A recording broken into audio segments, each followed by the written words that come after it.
December 20th, 2014, my wife and I, Ricky, we had driven up to Boston. We usually celebrate Christmas holidays in Boston with my family, and some of the family flies in from other parts of the country. So we had just checked into the hotel, sitting down to read the paper, just relax a little bit, and I get a call. And it's the worst call that any police chief, police commissioner ever can receive. In this case, it was that two of my officers had been shot, and that I'd be needed back in New York immediately. Well, I remember, it was the holiday season, right? We're just going to go into Christmas. It's always a hectic time of year here because all the judges want everything wrapped up, and there's different clients who would like everything closed by the end of the year. So you're working pretty hard. And obviously when that news hit, it was akin to 9/11. It was akin to when all those firefighters got killed on Father's Day. It's just one of those moments in life that everything stops and there's a sense of shock. Well, I remember coming into work and hearing about the terrible tragedy that took place. And I was in the union at the time. And many of the union officials from the DEA and the PBA responded to the hospital. And it was one of the most darkest days in the history of the NYPD. I have 39 years in the police department, and unfortunately I've responded and been to numerous police homicides, and this one in particular was difficult because of the way it was done.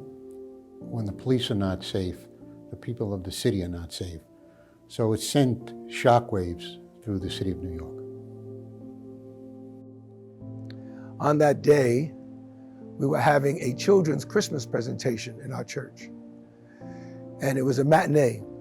It was somewhere maybe 20 minutes, a half hour after the presentation started, where one of the ushers came over to me and said, "Pastor, we need you downstairs." And that's when they told me that Ralphie got shot. And from that moment on, everything was surreal. I was trying to process what was going on. One of the ushers, who was also a detective, said, "I'll drive you. It's at Woodhall." And so I got in the car with him, and I didn't say anything. I was just numb. And he got me to Woodhall in a matter of seconds, I think. And when I got there, there was a host of NYPD standing around, and you can sense in the air something dreadful happened.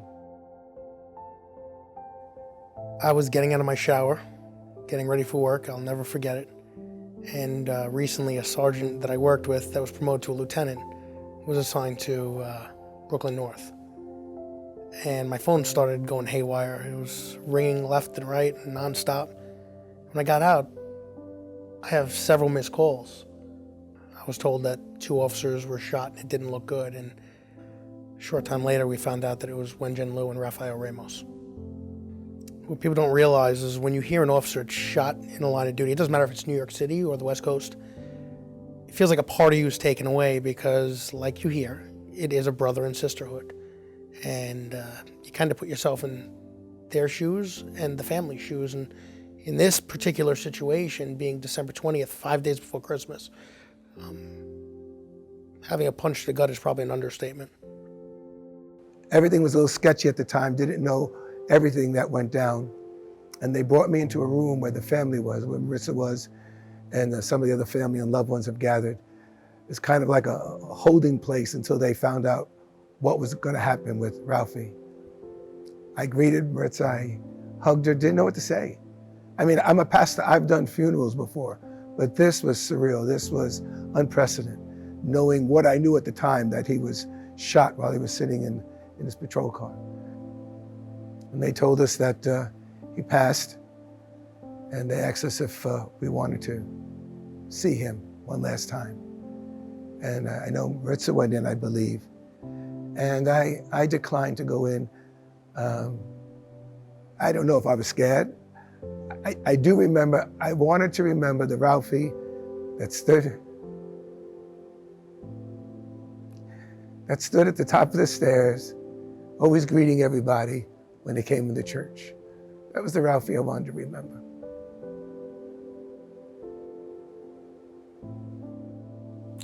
I'll start by saying that she's a very strong woman, a loving mother, and she obviously was a beautiful wife because they were bringing up two beautiful boys and they were doing a damn good job of it.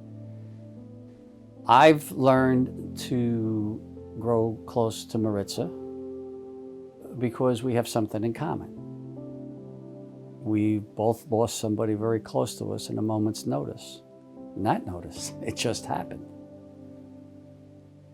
We've done so many things together and spent plenty of time together that, once again, I said it before, that I knew that she would be okay because of her spirituality.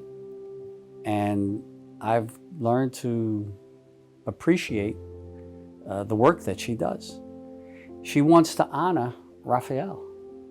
She wants to make sure that his legacy is remembered, not just being a police officer, but he had other things about him that is important for her to make sure that through her foundation that she portrays the many sides of her late husband, one of which is the beautiful relationship he had with his community. And she knew what happened that day. She knows the hate that took her husband, and she wants to try to do something about it. And that just speaks volumes of what type of person Maritza Ramos is. See, that's the beautiful thing about a foundation, is that you're bringing people together to help other people. But we can't do it unless you have volunteers, unless you have donors. You need both. You need both. And so I would say that the Rafael Ramos Foundation is so important for our society in these times, in these difficult times, that if you're on the sideline and you read about it or hear about it and say, oh, isn't that nice? Oh, I love what they're doing, and you haven't done anything yet, it's time you do. It's time you do. Join it. Be part of it. Support it, physically as a volunteer or financially, because if you do, you're going to make a big difference in our society that needs the Rafael Ramos Foundation.